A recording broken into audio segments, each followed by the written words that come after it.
Bonjour à tous et bonjour à toutes. C'est un nouveau numéro de Business sans filtre et aujourd'hui exceptionnel puisque vous voyez, nous ne sommes plus deux, nous ne sommes pas trois, mais nous sommes quatre. Ah ouais, où s'arrêteront-elles? On ne sait pas. On ne sait pas. Aujourd'hui, nous avons un plaisir immense à accueillir nos deux invités. Je vais commencer par les présenter toutes les deux. Nous avons Salomé Ledé. Nous avons Marjorie Batman et Lisa Guerlain, l'homme que vous connaissez déjà. Salomé, veux-tu dire qui tu es et ce que tu fais pour que nos auditeurs et auditrices puissent faire ta connaissance? Bien sûr. Donc, moi, je suis directrice artistique et graphiste freelance. Je suis spécialisée du coup dans tout ce qui est création d'identité de marque et le social media, de par les années que j'ai passées en agence. Et je suis ravie d'être avec vous aujourd'hui. Et nous sommes également de te recevoir, Salomé. Marjorie, qui es-tu, que fais-tu? Alors moi, je suis consultante en marketing et communication et plus précisément, parce que c'est quand même très large, je suis experte en discours de marque. Donc j'aide les entreprises à formuler leur socle identitaire avec les mots justes, les mots précis, et ensuite à concevoir leur discours de marque de façon différenciante, impactante, mémorisable. Voilà. Génial. Lisa, rappelle-nous qui tu es. Et tu peux en même temps peut-être nous rappeler le sujet de notre intervention du jour, parce qu'on a quand même été, c'est ton idée d'ailleurs, on a quand même été super maligne sur ce coup-là, de réunir nos deux invités pour faire un bilan un peu global de l'identité de marque. Complètement. Eh bien, moi, c'est Lisa Genrock-Lhomme. Je suis fondatrice de Conative, une agence social media. Donc, on est spécialisé dans la création et la gestion des réseaux sociaux pour nos clients. Aujourd'hui, on va parler marque et ça va être comment clarifier sa marque pour justement développer son business. Mais on va vraiment avoir le focus sur cette partie de comment aligner le fond et la forme pour incarner pleinement l'identité de sa marque. Et donc, effectivement, en fait, on trouvait très intéressant d'avoir Marjorie et Salomé avec nous aujourd'hui parce que leur travail est très complémentaire. Marjorie peut intervenir en amont sur poser justement toutes les bases, en fait, les fondations des marques, qui va permettre ensuite à une personne comme Salomé de pouvoir mettre en lumière finalement après la marque à travers son identité. Donc en fait, voilà, c'est deux timings et souvent on a plein de questions sur ces métiers-là parce qu'on ne sait pas forcément ce que ça comprend, quel travail ça inclut. Enfin voilà, et justement d'avoir vos expertises et votre éclairage sur cette partie des métiers de la communication, je trouvais que c'était très pertinent parce que souvent on se pose plein de questions. On se dit, il nous faut un site, il nous faut une carte de visite, mais en fait, avant tout ça, eh ben, il y a plein de choses derrière. Donc, c'était intéressant. Super. D'autant que Et nos deux invités Valérie, n'ont pas été choisis par hasard, puisque Lisa a déjà travaillé avec Marjorie, connaît la qualité aussi de ses prestations, et que moi j'ai eu la chance aussi, le plaisir de travailler avec Salomé, qui est à l'origine de mon identité visuelle de marque, et avec qui j'ai travaillé depuis il y a quelques temps, et avec qui j'ai découvert finalement ce métier que je ne connaissais absolument pas, et pour pouvoir voir un peu la profondeur, la pertinence des questions qui sont posées tout au long du travail. Et j'ai découvert non seulement un métier sympathique et une personne formidable. Salaud. Donc moi je suis Valérie Moreau, coach et formatrice commerciale. Donc je travaille pour vous aider à trouver votre ton, votre technique, votre stratégie et votre façon de prospecter pour améliorer votre chiffre d'affaires. Voilà, on a tout dit, vous savez qui nous sommes. N'hésitez pas à nous poser des questions pendant toute la durée de ce live. On est ensemble jusqu'à 13h30. On y répondra avec plaisir les unes les autres, les uns à vos questions, les uns et les autres. Peut-être, Lisa, vas-tu prendre la première partie concernant la partie texte? oui, effectivement, sur le rôle des mots. En plus, Marjorie, est-ce que tu peux nous dire le nom de ton entreprise parce que je trouve que elle est très chouette. Oui, j'ai fondé les mots dans la peau il y a déjà 5 ans. Et effectivement, 5 ans. j'étais déjà partie sur l'idée que les mots avaient cette puissance. Je peux commencer à répondre à la question, c'est au sujet du pouvoir des mots finalement dans la communication. En fait, les mots ont deux pouvoirs essentiels. Le premier, c'est le pouvoir structurant. C'est-à-dire que quand on va réfléchir à son projet de marque, la première des choses, c'est de formuler. Donc, trouver des mots précis pour expliciter son projet et ce qu'on va offrir. Donc, de façon assez simple finalement, mais surtout très claire, avec des mots justes et précis. Donc ça, c'est le pouvoir fondateur. Ça donne l'ossature de la marque à travers un discours posé.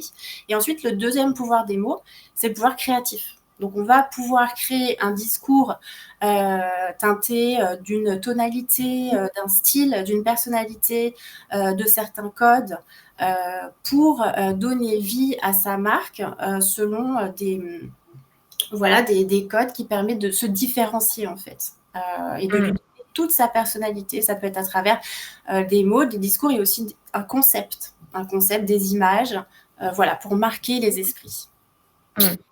Ok, donc vraiment, toi, tu es dans cet accompagnement de tes clients. Comment se déroule un peu pour justement, là, tu nous as aidé à visualiser le bénéfice en fait de ton métier. Comment tu l'orchestres pour le faire? Alors en fait, c'est beaucoup d'écoute pour guider mes clients en fait à comprendre qui ils sont, pourquoi ils font ce qu'ils font. Où est-ce qu'ils veulent aller, quels sont leurs objectifs, de façon à ce qu'on fasse ressortir, c'est un peu comme une sorte d'exercice maïeutique, voire psychologique, pour essayer de faire ressortir aussi ce qui les anime plus profondément et de donner aussi cette tonalité très personnelle à ce projet de marque qui en fait est une extension d'eux-mêmes souvent. Oui, donc, complètement. Voilà, c'est un exercice d'écoute en fait. Je pose des questions précises, je suis tout un déroulé et je formalise les réponses dans ce qu'on appelle la plateforme de marque, qui est un outil marketing qui est utilisé pour poser justement ce socle identitaire. Donc voilà, voilà. Ok, trop chouette. Et comment trouver le ton juste entre pro justement et authenticité? Oui, c'est une super question. En fait, déjà, il faut entendre qu'est-ce qu'on entend par authenticité. C'est un mot qui est beaucoup utilisé, souvent associé aussi à la vulnérabilité. Donc, je dirais qu'une communication, pour qu'elle reste professionnelle et tout aussi personnelle, c'est qu'il faut qu'elle soit naturelle et spontanée, en gardant l'idée d'être utile à son audience et à son projet. Voilà. Donc, c'est à doser, c'est-à-dire que j'ai une personnalité qui m'est propre et qui est appréciée pour certains aspects, qui peut, encore une fois, par certains aspects, être utile pour mon discours de marque. Je peux l'utiliser tout en gardant en tête est-ce que je suis utile, est-ce que mon témoignage est utile à ma cible, est-ce que je lui fais gagner du temps, est-ce que je lui fais gagner de l'argent, est-ce que à travers mon témoignage parfois plus personnel, je les guide à travers une réflexion pour qu'eux-mêmes gagnent du temps ou évite de tomber dans certains panneaux, là oui, c'est super. Mais c'est pas je vais prendre la parole de façon authentique pour finalement me montrer sous un aspect qui pourrait attirer éventuellement la sympathie. Là, on est hors cadre pour le coup. Donc voilà, c'est être authentique. Je pense que c'est un peu comme dans la vraie vie en fait. Profiter de sa personnalité, s'appuyer sur ses points forts. Et si par exemple on est un peu rebelle, frontal, on ose dire les choses, on aime bien mettre les pieds dans le plat et secouer les idées reçues, forcément que c'est je trouve un atout à mettre en avant dans sa communication et prendre la parole avec les mots qu'on utiliserait dans la vraie vie. Et si au contraire... et oui, et puis pour terminer aussi, ce qui est important, c'est qu'il faut aussi se dire que ça résonne avec les personnes qu'on a envie d'attirer. Voilà, donc tout simplement. C'est ce que j'allais te demander. Tu fais aussi un travail où tu te mets dans la position parce qu'il y a 2 façons de fonctionner. C'est soit solopreneur et du coup, finalement, je vais prendre l'exemple de Valérie. Valérie, Moreau, c'est Valérie Moreau, c'est son entreprise. Donc en fait, c'est voilà, il y a une sorte de c'est les mêmes, la même chose, c'est l'extension de Valérie Moreau personne, on va dire. Et après, tu as les projets où ça va être des projets plutôt d'entreprise où tu as des, créateurs, fondateurs, enfin voilà. Et donc du coup, toi, tu vas être aussi, comment est-ce que, voilà, tu parles de la cible, je pense que c'est quelque chose, à garder en tête parce que du coup, c'est de se dire: «OK, on apporte plein de choses, mais toi, tu vas être là aussi, ton métier, ça va être de structurer», c'est ça? En disant: «Qu'est-ce qu'on garde de telle et telle personnalité pour aussi que ça matche avec telle ou telle cible?» parce que si on dit: «Bon, bah, moi, je suis comme ci, comme ci, comme ça, mais en fait, mon entreprise, elle parle, à des PDG du CAC 40 et je suis quelqu'un de hyper rebelle, hyper, out of the box dans toutes mes idées. Alors, pourquoi pas, justement, ça peut être un angle, mais c'est d'aller travailler cet angle-là, c'est ça un peu? Oui, je pense qu'en fait, même dans les grandes entreprises, en tout cas quand en fait, on part quand même du fondateur et c'est souvent le fondateur qui donne l'impulsion à travers ce qui l'anime vraiment au plus profond, son pourquoi et sa personnalité, et qui va un peu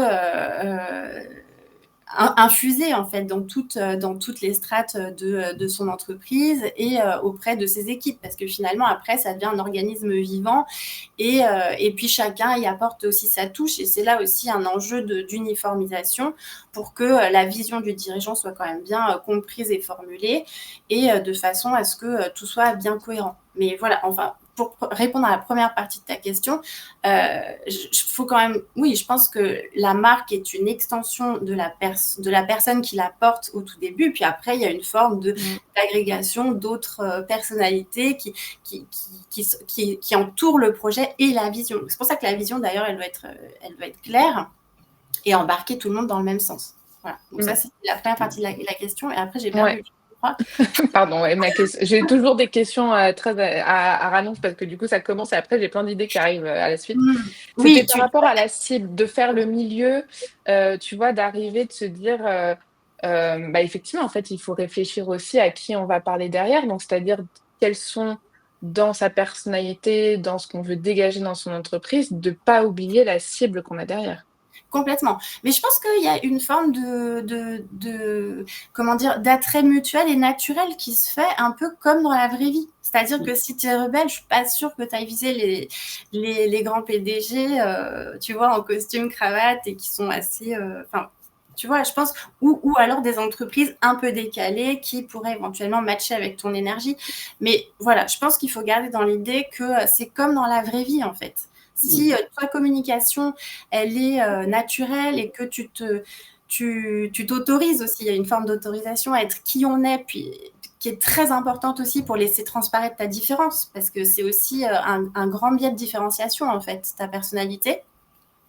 Si tu t'autorises à t'exprimer et à exprimer ce qui t'anime, encore une fois, et avec tes mots, avec la façon de faire finalement comme dans la vraie vie, tu te crées de meilleures opportunités en fait pour atteindre la cible qui résonne avec toi sur la même longueur d'onde et qui va bien matcher avec ton énergie, avec ta façon de voir les choses, avec ta vision, etc. Et c'est hyper important. Donc, je pense que le bon conseil, c'est vraiment de se dire à qui je m'adresse et comment je m'adresserai à cette personne dans la vraie vie. Tout l'important du commerce, finalement. Pour la partie prospection commerciale, c'est exactement la même chose. Moi, je défends auprès de mes clients l'authenticité. Il faut tenir la distance quand on n'est pas en adéquation avec son image. Après, c'est mensonge. Enfin, il faut réussir à tenir un discours dans la durée, etc. Alors que d'être authentique, d'abord, comme tu le disais très justement, Marjorie, c'est d'attirer à soi des gens qui nous ressemblent, des gens avec qui on partage des valeurs, avec qui on partage une facilité de communication, avec qui on partage finalement des objectifs communs, et on va avancer sur nos niveaux commercial, au niveau communication, de façon beaucoup plus aisée, c'est clair. Tout à fait. Mais c'est vrai qu'il y a exactement ça. Il y a ce côté, ça peut être épuisant à la longue de jouer un rôle. Donc non, évidemment, soyez vous-même. Juste, ce qui est le plus difficile, c'est finalement qui suis-je Qui suis-je et jusqu'où je m'autorise à être qui je suis. Parce qu'en fait, il faut aussi oser être qui l'on est pour voilà, et en fait, c'est un des travers aussi qu'on voit souvent, c'est qu'on va avoir tendance à lisser et à rester plutôt neutre en se disant, bon, je vais plaire à tout le monde et ça sera plus facile. Mais en fait, comme on dit, quand on plaît à tout le monde, on plaît à personne. Donc l'idée, c'est vraiment d'oser faire ressortir les pans de sa personnalité qui peuvent être utiles à mon projet et à ma cible. Pour créer des aspérités qui font qu'on vient s'accrocher à des points de repère, en fait. Ça peut être plein de choses. Complètement. Et du coup, c'est un vrai gain de temps. Gain de temps parce que des fois, on a l'impression, on se dit, je vais perdre du temps dans mon développement, dans plein de choses, alors qu'en fait, finalement, c'est un gain de temps de se poser les bonnes questions, de prendre le temps pour se poser les bonnes questions. Et en fait, derrière, plein de choses découlent, dont le travail de Salomé, dont on parlera, et voilà. Mais du coup, si on peut résumer avec 2-3 conseils pratiques, plutôt pour formuler son discours de marque. Si par exemple, moi, je discute avec toi et je te croise et je me dis, est-ce que tu pourrais me donner 2-3 conseils là pour pouvoir me poser un peu les grandes questions pour formuler mon discours de marque? Oui, alors je commencerai par le persona. À qui je m'adresse et non pas une cible, comment dire, parce que souvent on se dit voilà, ma cible c'est les entreprises par exemple de la santé, du bien-être. En fait, il faut avoir en tête plutôt son persona, c'est-à-dire une vision un peu humanisée d'une personne qui pourrait représenter ma cible. Et on va décortiquer ses attentes, ses douleurs, qu'est-ce qui l'empêche d'avancer, qu'est-ce que je pourrais donc lui apporter, son âge, où elle vit, quels sont ses goûts, etc. Et en fait, quand ensuite on a bien son persona en tête, en fait, l'élaboration de la communication est plus facile parce qu'on s'adresse à elle en particulier. Enfin, je dis elle parce que j'ai en tête, mais voilà. C'est Clara, 44 ans, elle a 2 enfants, elle vit en ville, elle fait du yoga. Je sais quelles sont ses motivations dans la vie. Quand on parle à son persona, c'est pas du tout pareil en fait. Et ça permet de. Et donc qu'un seul persona. Non, on peut en avoir plusieurs. Mais voilà. Déjà si on en a principal. Déjà c'est d'accord. Donc le persona, on travaille vraiment, mais pas le persona basique, d'aller vraiment à détailler en fait les vrais modèles de persona qu'on peut voir des fois sur Internet, d'aller son point de douleur, son métier, tout ça. Exactement. Et après, je dirais, c'est se poser les questions de qui suis-je, quels sont les pans de ma personnalité qui sont appréciés en général par mon entourage ou par mes clients. On peut aller poser des questions d'ailleurs, si on n'est pas au clair avec ça. Et puis aussi se questionner sur son pourquoi en fait. Qu'est-ce qui nous anime vraiment? Pourquoi on fait ce qu'on fait aujourd'hui? Il y a toujours quelque chose qui vient du cœur, qui dépasse finalement le simple profit financier. Donc c'est vraiment se raccorder à ce qui nous anime pour pouvoir s'aligner complètement sur, encore une fois, on en revient à la cible, mais s'aligner sur la même longueur d'onde que la personne que je veux aider, en fait. Top. Ok, donc du coup, ça veut dire un persona détaillé, 2, focus sur qui suis-je, ma personnalité, mes points forts, mes points faibles, voilà, et terminer avec son pourquoi, quelque chose de beaucoup plus profond de ce qui nous anime à travers ce projet et dans la vie en fait. Oui, exactement. Ok, super. Et normalement, si déjà on a ça répondu, et puis après, finalement, quand toi tu travailles, on termine avec un document qui est du coup le discours de marque vraiment détaillé. Et en fait, ça, c'est un outil qui te permet, ou en tout cas qui permet à l'entreprise, à l'entrepreneuriat, de passer la main pour la partie en fait visuelle. C'est ça? Complètement. C'est un excellent brief. Oui. Ouais. C'est un excellent brief. Ça fait partie du brief. Et donc, en fait, ça fait que derrière, on peut aller voir une personne comme Salomé. Et du coup, Salomé, je vais te donner la main avec Valérie pour enchaîner. Mais je trouve que c'est top. Ça dit qu'il y a tellement de détails, en fait, que finalement, on n'a plus... Enfin, voilà, on va avoir des échanges. Mais du coup, c'est un excellent brief pour partir de ça et dire, OK, là, il y a toute l'identité écrite dans tous les besoins, le ton, la vision. Et donc, en fait, ça va servir à la partie visuelle. Merci Marjorie sur cette partie. On va voir. Il y a Maud qui nous a rejoint. Ouais, Ah. merci à toutes les deux, c'était super intéressant. Il y a Maud qui est intervenue en disant « Pas facile de répondre au qui suis-je ». Effectivement, c'est un… Mais alors par contre, je vais vous donner une bonne nouvelle. Je peux me permettre de vous donner une bonne nouvelle. C'est qu'il y a un avantage à vieillir, c'est que plus on vieillit, plus a priori, on arrive à répondre un petit peu mieux à cette question. Même si je suis toujours un peu bluffée par certaines personnalités qui arrivent à y répondre plus rapidement. Ce qui me fait un hop. C'est un peu le point claque pour aller vers Salomé, qui justement est assez bluffante à ce niveau-là également. Donc Salomé, que j'ai présenté tout à l'heure, avec qui donc, j'ai eu le plaisir de travailler pour mon logo et pour les couleurs associées à ma marque, etc. Est-ce que déjà tu peux nous dire pourquoi finalement, de quelle façon on va être influencé, qu'est-ce qui va nous attirer vers un visuel, vers une marque? Pourquoi l'image parle plus vite que le texte? Alors, on va dire que ça parle plus vite que le texte dans le sens où on a un peu deux niveaux de lecture. Il y a ce qu'on voit et il y a ce qu'on lit. Et en général, on commence par voir en balayant rapidement un support, donc que ce soit quelque chose d'imprimé, de digital, un simple logo, un site web, un post, peu importe. En fait, on va un peu le scanner brièvement avant de passer au deuxième niveau, de le lire réellement. Et si au premier scan, on n'est pas convaincu, on n'est pas attiré, on va passer à autre chose.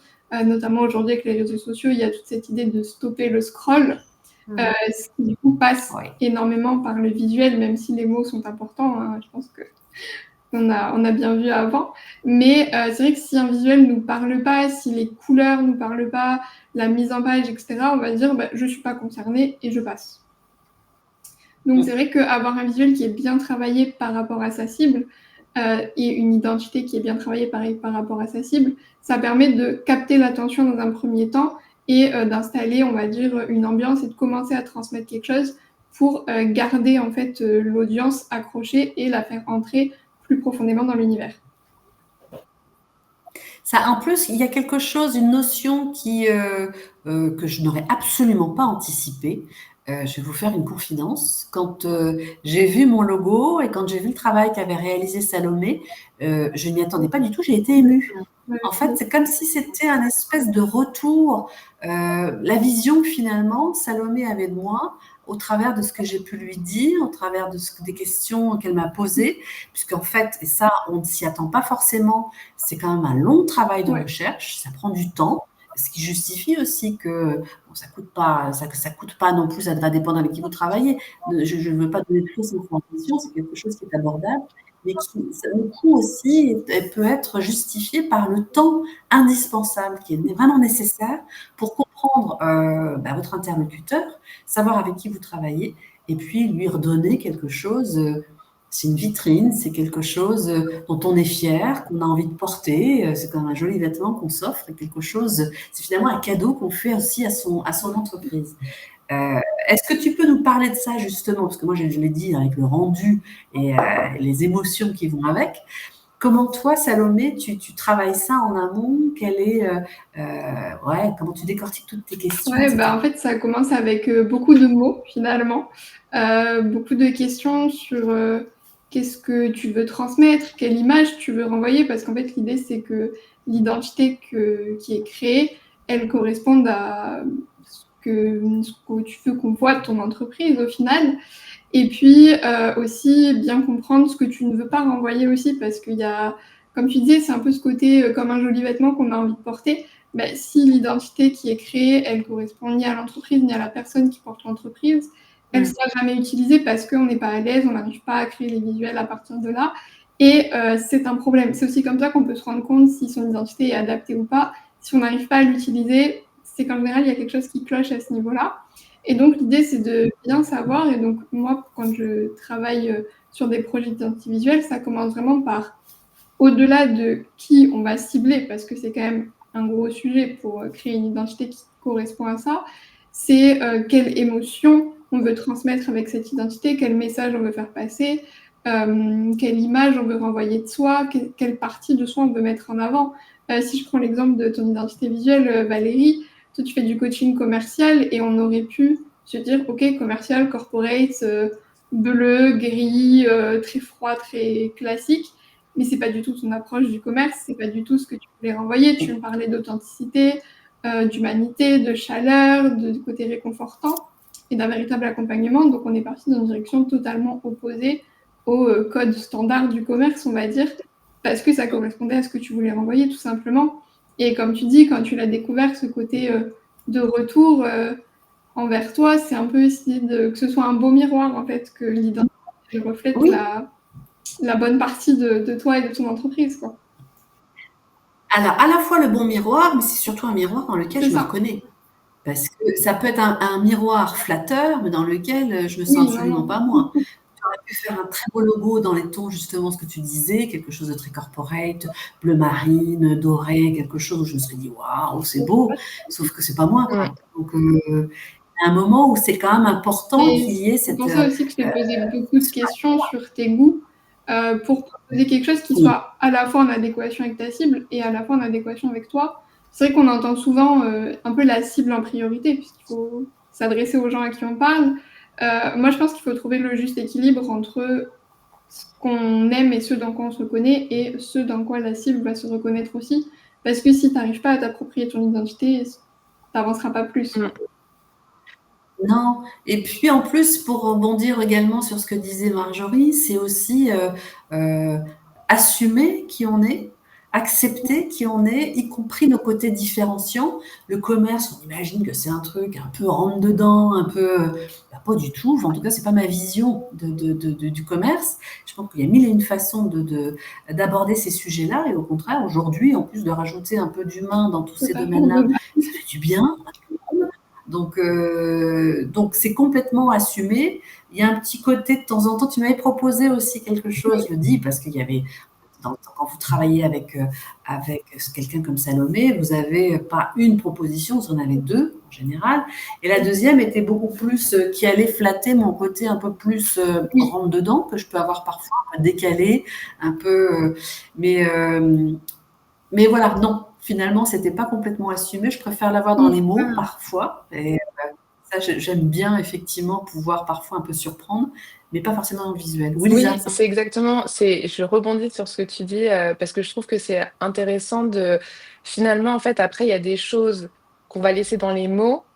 Et qu'on va alors justement le discours ça permet de transmettre et de briefer et du coup d'avoir des choses qu'on va pouvoir mettre en image à travers des couleurs, à travers des polices, voilà, à travers des choix et de se dire ok bon bah en fait je vais peut-être mettre ça sur mes couleurs qui sont vraiment qui suis mais adaptées quand même à une persona et en même temps laisser une baseline, je vais choisir celle-ci parce qu'en fait, elle colle parfaitement et c'est ça qui donne le côté rebelle. Et en fait, je trouve que justement, de pouvoir jouer entre ce que je vais laisser sur le fond et ce que je vais jouer sur la forme, et bah, du coup, je trouve que c'est un exercice aussi, si on le fait seul, en fait, et c'est pour ça que je peux aussi en parler, en étant même dans ces secteurs de la com, quand on le fait pour soi, c'est parfois très difficile parce qu'en fait, un travail et le faire seul, ce travail-là, de jouer, de peser, de choisir, et ben finalement, même quand c'est notre expertise, parfois, on peut avoir des difficultés parce qu'on a besoin d'un regard extérieur et je trouve que c'est intéressant d'avoir. Enfin voilà, je voulais partager ça parce que ça fait partie en fait de votre avantage et de votre expertise que même si on est dans ces secteurs-là, on a besoin des fois de ce regard extérieur que vous apportez. Exactement. D'ailleurs, ça me donne envie de rebondir sur la D'autant que Vas-y, Marjorie. Oui, ça me donne envie de rebondir sur la question de Maud qui dit que c'est pas si facile de savoir qui suis-je. Mais en fait, justement, et c'est ce que vient de dire Lisa, un regard extérieur, quand on tend un miroir en fait à l'autre et qu'on le guide pour le faire parler, lui faire se rendre compte, prendre conscience de justement ses fonctionnements, enfin, ça, en gros, ce qui constitue sa personnalité, et d'utiliser certains aspects de cette personnalité pour servir le discours de marque et créer quelque chose de vraiment très différent, et encore une fois en phase avec les attentes de la cible. Oui, c'est pas facile effectivement de le faire seul, et c'est vrai que pour boucler sur cette question du qui suis-je, je pense que si en fait on sait qui on est, on connaît, avec l'âge aussi, il faut dire, on commence à se connaître, et sans se connaître complètement, on sait quand même comment on est au quotidien avec sa clientèle, on sait pourquoi on est apprécié, on entend dire, on a des retours clients, on a notre entourage qui peut nous dire aussi, qui peut nous aiguiller en fait. Et c'est à partir de ça qu'on va commencer à tricoter quelque chose de différenciant en fait, tout simplement, puisqu'on on est en phase, on est bien en phase avec sa personnalité qui pour le coup est unique, c'est par essence. Voilà. Par contre, là, le danger aussi, c'est de se dire aujourd'hui, ouais, je peux fabriquer un truc, bricoler un truc toute seule dans mon coin. Il y a Canva, il y a tout un tas d'outils maintenant pour travailler. C'est vraiment faire l'impasse sur toute cette partie, parce qu'on peut du coup trouver un truc qu'on trouve super joli, qui ne va pas parler de votre activité, qui ne va pas parler de vous, et qui ne va absolument pas s'adresser à votre cible. Donc, vous pouvez être contente, tant mieux. Mais est-ce que c'est vraiment ce qui va servir votre activité au quotidien? Je ne suis pas sûre. Est-ce que tu as des exemples de ce genre-là à nous donner, par exemple, Salomé? Oui, totalement. Notamment Canva, c'est un des outils qui est les plus démocratisés aujourd'hui. C'est un très bon outil pour pouvoir faire de la mise en page sans connaissance poussée de logiciels comme Photoshop, Illustrator, etc. Même c'est un outil qui permet de gagner du temps, même quand on utilise Photoshop ou Illustrator. Mais il y a une notion de facilité avec les templates tout prêts qui sont très tentants, souvent très esthétiques, très en accord avec les tendances actuelles en plus. Mais le problème, c'est qu'ils correspondent déjà souvent pas du tout à notre identité de marque et que parfois, en changeant les caractéristiques, ça ressemble plus à rien, faut se le dire. Et puis, il y a aussi ce côté où en fait, on est du coup beaucoup moins différenciant. Il y a ce côté déjà vu avec des templates qui sont parfois repris, repris et repris. Ce qui fait que, notamment si on est dans un contexte, par exemple, de réseaux sociaux, où il y a énormément de contenu disponible, beaucoup de scroll, etc., on va moins s'arrêter sur ce type de visuel en se disant « j'ai déjà vu, je connais, rien de nouveau à l'horizon ». Donc, on ne va pas s'arrêter pour lire le contenu qui, lui, pourrait être totalement différenciant parce qu'on connaît le visuel et on se dit « hop, je zappe ». Donc, c'est un peu quelque chose à savoir. Canva, moi, je trouve que c'est bien, mais plus pour créer ses propres visuels ou à la limite, utiliser les templates comme base pour s'inspirer, se guider. Mais voilà, de faire attention à ne pas tomber dans le piège de « hop, le template, il est prêt et je le prends ». Parce que parfois, ça ne correspond pas du tout ni à l'usage, ni à la cible, ni au message qu'on veut faire passer. Et c'est là de trouver tout l'équilibre en fait, entre s'inspirer et puis perdre son identité un petit peu en essayant de trouver des choses qui fonctionnent.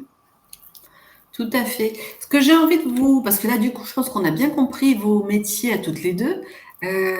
Par contre, comment faire en sorte, comment s'assurer qu'il n'y ait pas une activité qui prime sur l'autre ou par exemple, que le visuel ne prime pas sur le texte ou vice-versa, et encore pire, que ça ne se parasite pas l'un et l'autre, qu'il y ait une cohérence en tout cas entre les deux. Comment vous faites? Je sais pas, Marjorie, si tu veux commencer. Allez, vas-y, Marjorie. En fait, la cohérence, pour moi, elle part du socle identitaire. Si on a défini les codes, la personnalité de la marque, le style visuel attendu, qu'on matche à peu près les goûts et les attentes, mais aussi les attentes de ses propres goûts, je veux dire, et ceux de sa cible, finalement, pour être identifié sur un type de secteur, sur un type de produit, sur un type de valeur. Logiquement, tout est en congruence en fait. Donc, voilà, moi je pense que ça part de là et ensuite, mais là c'est Salomé, tu vas mieux dire que moi, mais c'est vraiment une question de présentation de façon à ce que les éléments soient bien aérés et que le fond serve la forme. Et ça, c'est un juste équilibre à trouver. Mais bon, voilà. Oui, totalement. Non, totalement. Déjà, c'est vrai que si la plateforme de marque est bien posée, c'est la base de tout, même dans le visuel. Nous, c'est ce qu'on a vu, Valérie, quand on a fait son identité, ça partait de définir clairement des mots-clés et des choses à transmettre visuellement. Donc, quand ça, c'est bien défini, le visuel va suivre, être aligné et ça va couler tout seul quelque part. Et après, dans la création de support qui vient après, comme tu disais, c'est cet équilibre, en fait, où la forme, donc le visuel, doit venir vraiment soutenir le fond et non pas l'écraser et l'envahir. Et donc là, il faut déjà pas du tout avoir peur du blanc, ce n'est pas une mauvaise chose. Vaut mieux moins que trop en termes visuels. Et puis se dire sur chaque élément visuel, chaque choix visuel, est-ce que ça sert le discours et le message qu'on veut transmettre. Par exemple, je ne sais pas si une entreprise dans un domaine plutôt esthétique, on veut faire passer des notions de bien-être, de confort, etc. Est-ce que mettre du vert fluo est la bonne option? Pas forcément. Et du coup, sur chaque mur, se dire, est-ce que cette couleur que j'ai choisie, elle est en accord avec ce que je dis? Oui, bon, bah, elle peut rester. Est-ce que cet élément visuel que j'ai ajouté, il sert mon discours? Non, bah, du coup, il n'est pas nécessaire et il peut s'en aller. Et ça allège tout de suite le visuel et ça permet au texte de prendre sa place. Et la forme vient vraiment le soutenir et le sublimer quelque part pour le mettre en avant. Complètement. Et du coup, ça me fait penser quand tu parles d'éléments qu'on a envie de mettre parce que, je sais pas, on aime bien, tout ça joli, c'est sympa, voilà. C'est un peu comme les mots aussi, Marjorie. Des fois, on a envie de dire plein de choses. Et on veut mettre plein de mots pour décrire ce qu'on fait, pour décrire. Alors qu'en fait, des fois, il faut justement le poser, le synthétiser et en fait en mettre moins. Et du coup, je pense que aussi vos deux métiers, c'est de mettre moins de choses. C'est que par rapport à vos clients, des fois, à mon avis, on doit demander plein de choses. Ah ben, moi, je fais ça, ça, ça, ça, ça. Et puis, j'adore ça, ça, ça, ça, ça aussi en termes visuels. Et donc, d'arriver à simplifier finalement dans les mots et dans les visuels. Ouais, complètement. Parce qu'en fait, le temps d'attention est tellement court que effectivement, il faut être précis, utiliser les mots les plus clairs ou alors les concepts les plus clairs, parce qu'on peut créer une image aussi, de façon à ce que le message claque. Et j'ai oublié, je voulais dire autre chose, mais enfin, j'ai un exemple qui me vient, c'est une copywriteuse sur LinkedIn qui justement a comme pour signature des contenus qui claquent et en visuel un fouet. Donc, il y a un côté, un univers déjà hop, qui se met en place. On comprend à qui on s'adresse. Je pense qu'elle a une personnalité un peu certainement rebelle et un peu cash, et d'ailleurs qui se retrouve dans ses écrits. C'est dommage, j'ai plus son nom. Mais voilà, c'est ça en fait, une bonne association d'idées, mots-images, qui fait que en un instant, on comprend ce qu'elle fait et en plus à qui on a. Donc ça, c'est un point de force. Et du coup, derrière, tout un univers graphique qui peut se décliner, en fait. Posée. Mais elle est comme ça, en fait, dans la vraie vie. Donc, elle sert son image, et en l'occurrence, par un des biais de sa personnalité. Donc, Et là, typiquement, pour rebondir sur ton exemple, Marjorie, on n'imagine pas quelqu'un d'hyper doux, d'hyper classique, d'hyper... Où là, du coup, on serait un peu... Ça pourrait être déceptif. Ça n'irait pas. Il faut vraiment que ça ressemble. Quand en plus, on va si loin dans le message, que je trouve absolument génial. Vraiment, j'adhère à 100%. Mais par contre, il faut l'assumer après, derrière. Il faut avoir... Je pense qu'elle n'a pas besoin de l'assumer dans la mesure où... Non, pardon. Oh, excuse-moi, il y a un petit décalage. Mais il y a vraiment, justement, il n'y a pas cette notion d'assumer parce qu'en fait, elle est comme ça au naturel. Donc, c'est très facile pour elle d'endosser cette identité. C'est tout à fait en accord avec qui elle est. Et en plus, elle va attirer les gens, finalement, chez qui ça résonne et qui sont sensibles à son univers et à sa façon d'être et à sa façon de s'exprimer. Voilà. Qui ne fonctionnera pas avec tout le monde, mais tant mieux. Tant mieux. Oui. Trop chouette. Ça, c'est toujours un peu justement le débat autour de la cible. Les gens ont tellement peur en choisissant une cible, de se couper de clients. Enfin, c'est faux. J'imagine, Marjorie, que tu le dis beaucoup. Salomé, je sais aussi que tu le dis. Moi, je le sais aussi, ça fait partie aussi de mon discours au quotidien. Lisa, sans aucun doute aussi. C'est une erreur parce qu'au contraire, ça permet de... Les gens, de toute façon, vont venir à vous parce que vous serez visible, même si vous êtes visible pour la cible Y. S'il y a quelqu'un qui est X, mais à qui ça plaît parce que ça lui parle, parce que machin, viendra aussi à vous. Ça ne réduit en rien. Au contraire, ça renforce votre message, ça le rend beaucoup plus entendable, par tout le monde. Donc, vous vous privez de plein de choses en refusant ça. Salomé, toi, tu as un exemple justement de marque qui, comme celui que vient nous donner Marjorie, un truc qui te semble particulièrement, ou au contraire, quelque chose que tu trouves à côté de la plaque. Alors là, comme ça, j'en ai pas. Justement, ça, c'est vrai que c'était pas facile. Non, tu me feras un peu dépourvu. Mais non, là, comme ça, j'en ai pas qui me viennent forcément en tête. Mais c'est vrai que tu parlais de cette personne sur LinkedIn. Sur LinkedIn, il y a beaucoup de créateurs qui ont des identités très différenciantes et qui, du coup, marchent bien parce que très mémorisables, qui jouent sur des codes plus ou moins connus. Par exemple, en design, je ne me souviens plus de son nom non plus, mais il y a une directrice artistique qui a eu un flamant rose comme mascotte et qui est très efficace puisque du coup elle a cette couleur rose hyper reconnaissable, ce flamant rose très reconnaissable aussi, et voilà, par exemple je me souviens pas de son nom mais je sais que je la retrouverai en 2-2 sur LinkedIn parce que visuellement elle a tous ces éléments qui reviennent régulièrement et qui en plus sont hyper différenciants. On imagine la phrase aussi de Nina Ramel. C'est pareil, je pense qu'aujourd'hui, c'est quand même un logo, un visuel qui a, que tout le monde reconnaît, quoi. On aime, on n'aime pas, c'est pas du tout le sujet. En tout cas, on sait qui c'est. La phrase, on sait qui c'est. Complètement. Et en même temps, on peut pas trouver ça de nulle part. Enfin, on peut pas se créer quelque chose si on n'a pas un tant soit peu travaillé. Parce que sinon, c'est là où on fait quelque chose et boum, ça tombe à côté. Donc, je trouve que c'est intéressant, finalement, c'est nos analyses, mais de se dire, voilà, il y a quand même une réflexion derrière pour savoir si ça va matcher, avec qui. Et par rapport au personnage, je voulais dire que j'ai eu une discussion avec Marjorie et c'est fou comme elle peut avoir un pouvoir magique, justement, de faire parler les gens. Et en fait, je lui parle, je lui dis, bah voilà, sur ma cible, forcément, on a tous des difficultés, la grande problématique parce qu'on se pose plein de questions, on hésite et voilà, à prendre finalement une décision claire. Et en fait, en parlant, des fois, juste Marjorie m'avait regardée, elle m'a dit, mais Lisa, en fait, c'est assez limpide quand on t'écoute. Et en fait, des fois, c'est juste ça, c'est que on n'a pas ce miroir, on a beau réfléchir, nous, penser, structurer, mais en fait, quand on l'exprime et quand on parle et que quelqu'un en face de nous a justement ses antennes pour repérer tel ou tel point, en fait, c'est là où, dans vos métiers, finalement, de nous renvoyer tel ou tel miroir avec tel ou tel...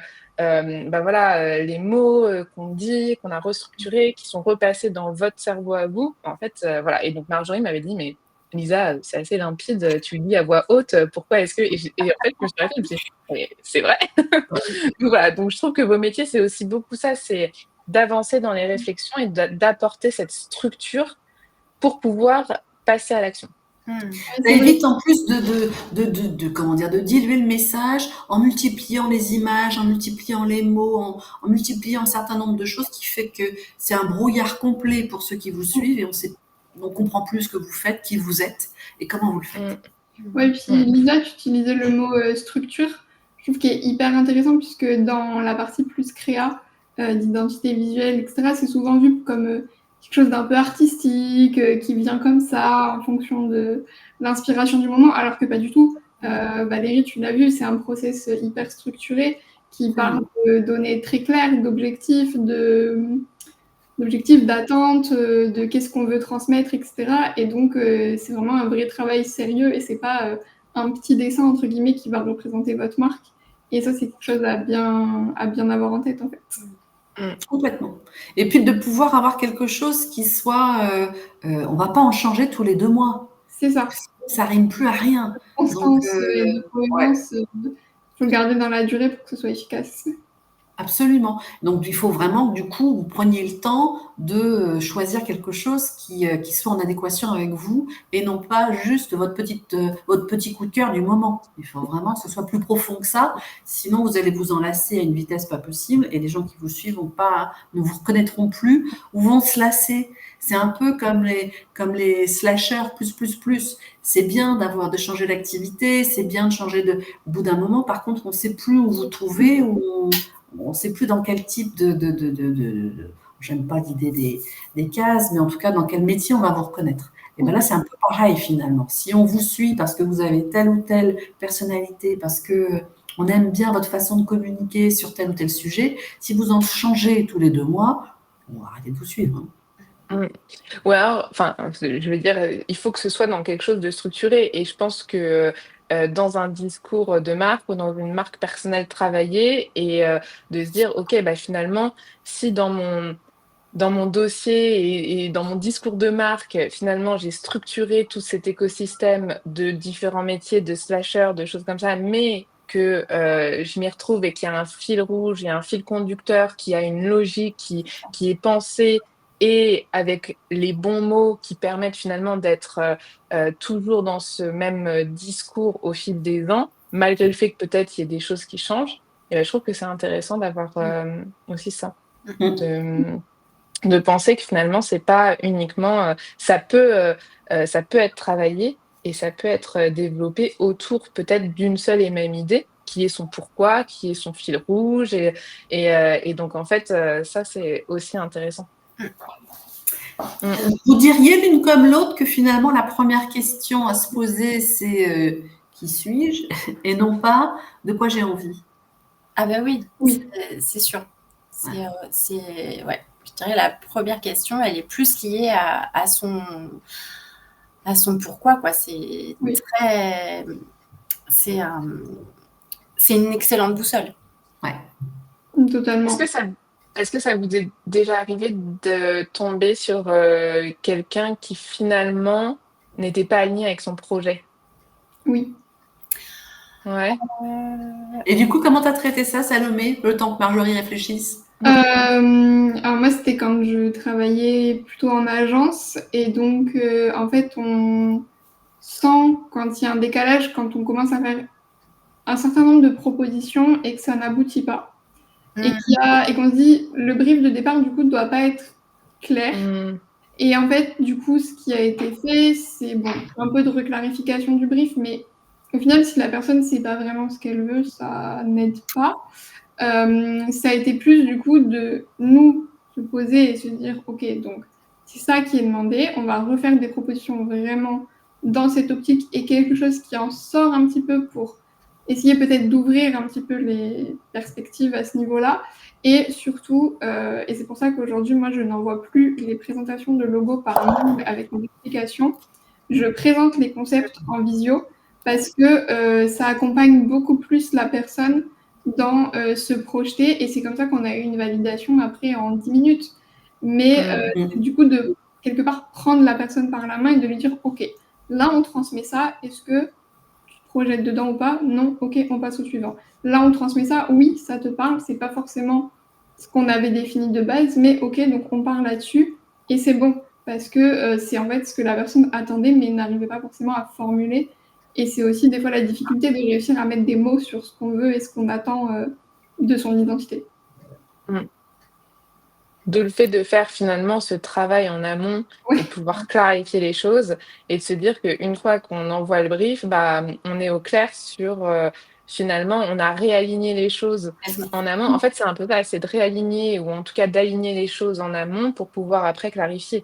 Et effectivement, de se dire, entre ce que des fois on a envie, de projeter, de construire et en même temps qui on est, bah, si c'est complètement à l'opposé, d'avoir un temps où tu te poses et tu te dis, finalement derrière, bah, en fait ça aurait simplifié cette situation clairement. Ouais, et puis aussi, ce qu'on a fait avec Valérie, c'est on a posé des mots et après, moi, visuellement, je collecte des choses qui sont supposées transmettre ces mots, mais j'ai aussi demandé à Valérie de le faire un petit peu de son côté pour être sûr qu'on met la même chose derrière les mots. Ça allait tellement.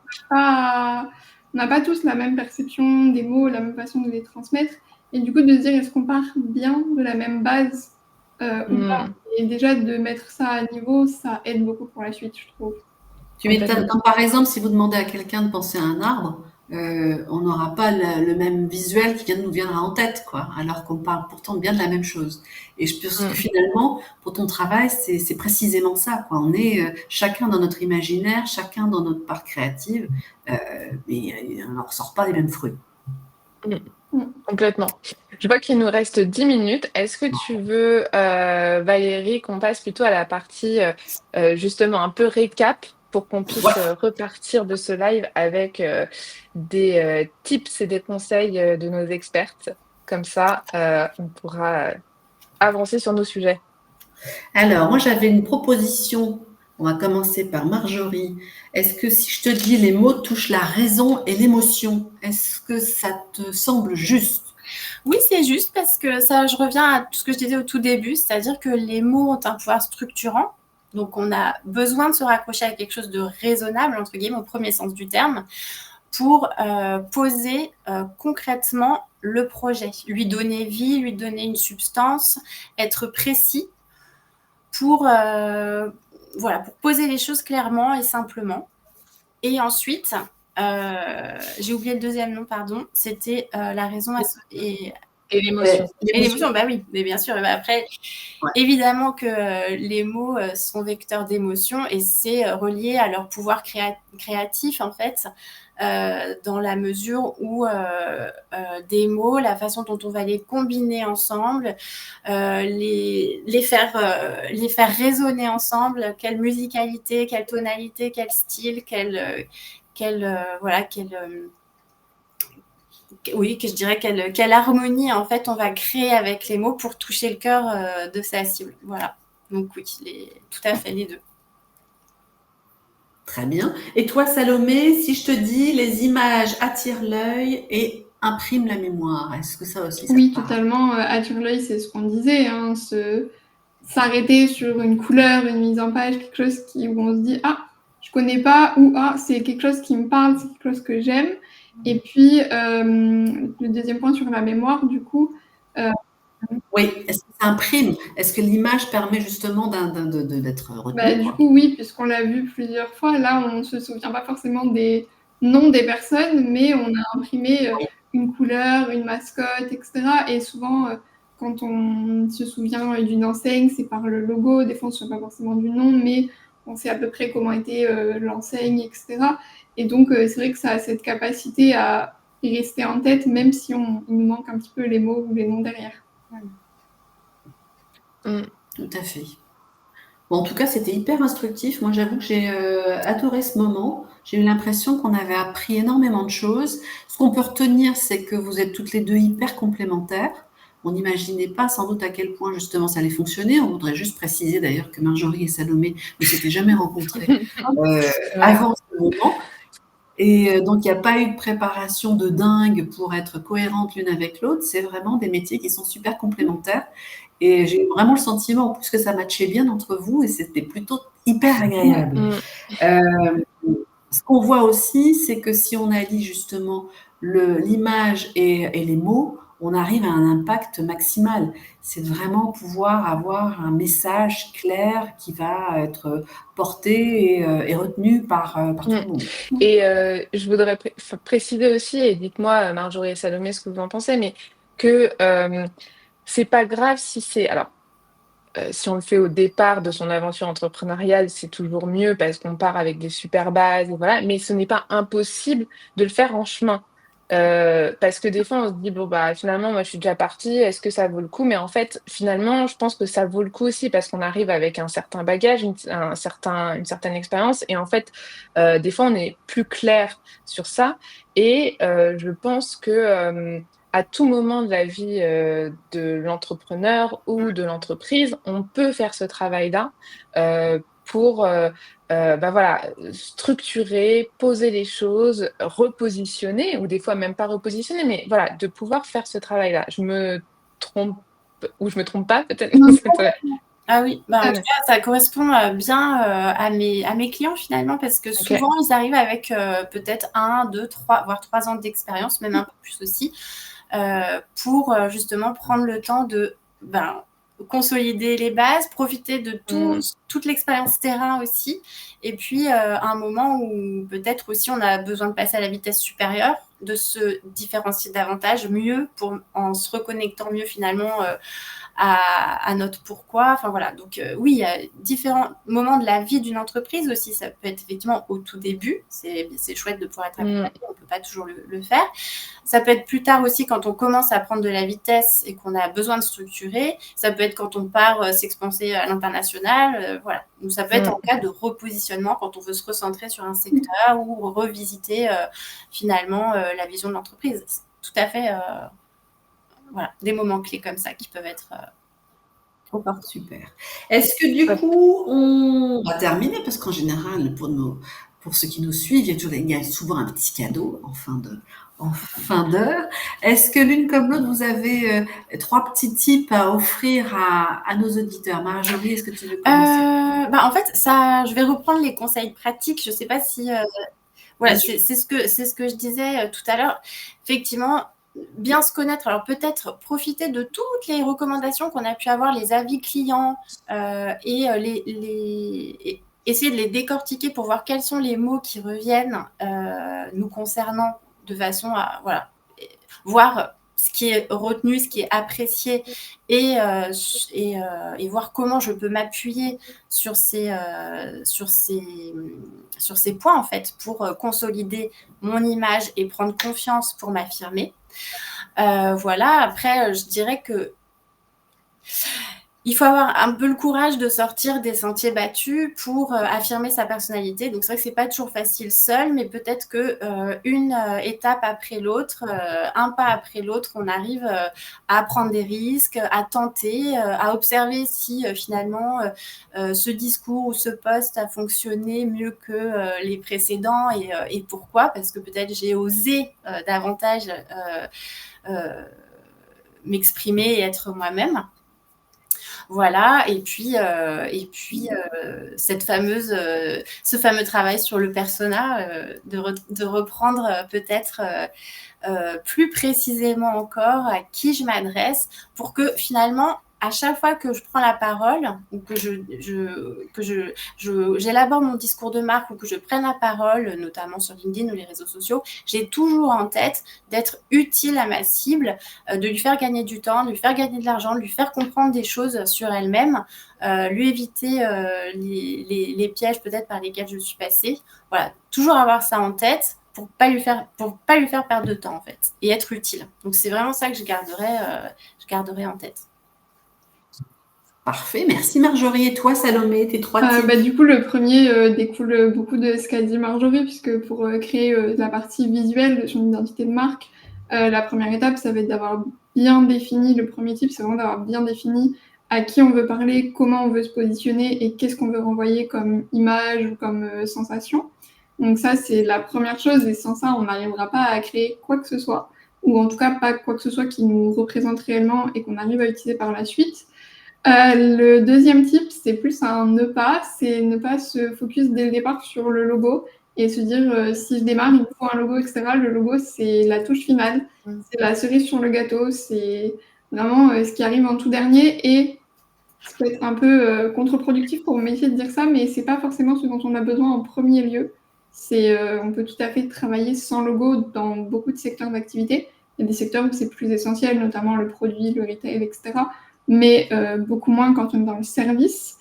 Et enfin, le troisième type vraiment pratique, si voilà, vous n'avez pas forcément le budget de faire appel à quelqu'un pour la partie identité visuelle parce que ça a un coût, c'est de commencer simplement en choisissant 2 ou 3 couleurs. Généralement, c'est une claire, une foncée et une couleur un peu plus différenciante pour l'accent. 2 typographies, donc plutôt titre et corps de texte, et puis un style de photo et de s'y tenir.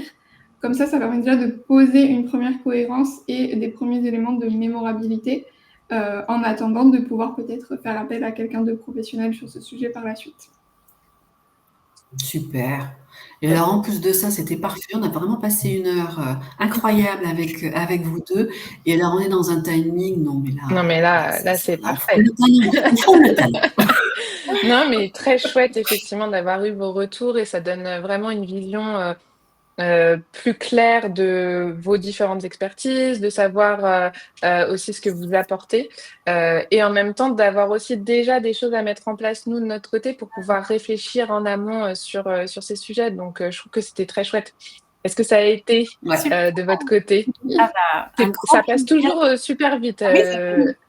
Ok, vous aussi, vous avez cette envie. Alors, n'hésitez pas les uns et les autres à aller voir les profils de Salomé et de Marjorie et puis de les contacter pour avoir des questions sur leur métier respectif et pourquoi pas travailler avec elles d'ailleurs. Exactement. Elles sont, à mon avis, à votre écoute. Et puis, bon, en tout cas, nous, c'était vraiment un excellent moment. La semaine prochaine, on change un peu de thème puisqu'on sera accompagné d'Émilie Gillet qui va nous parler du bilan de compétences et du bilan de compétences qui ne s'applique pas seulement au moment où on veut changer de métier, mais parfois même pour les entrepreneurs de se dire, ça rejoint peut-être là justement notre sujet du jour, qui suis-je? Où est-ce que j'ai envie d'aller maintenant? Quelles sont les prochaines prestations que j'ai envie de mettre en place? Etc. C'est peut-être un aspect du bilan de compétences qui peut aussi être hyper intéressant pour les entrepreneurs que nous sommes. Voilà. Eh bien, écoutez, ça fait 1h13 que nous sommes ensemble. Incroyable. Merci à toutes, à toutes les trois. Merci à nous quatre pour ce moment partagé. Merci Marjorie, merci Salomé. Et puis, au plaisir de vous retrouver la semaine prochaine. Bonne fin de journée et à très vite. Salut. Bye bye.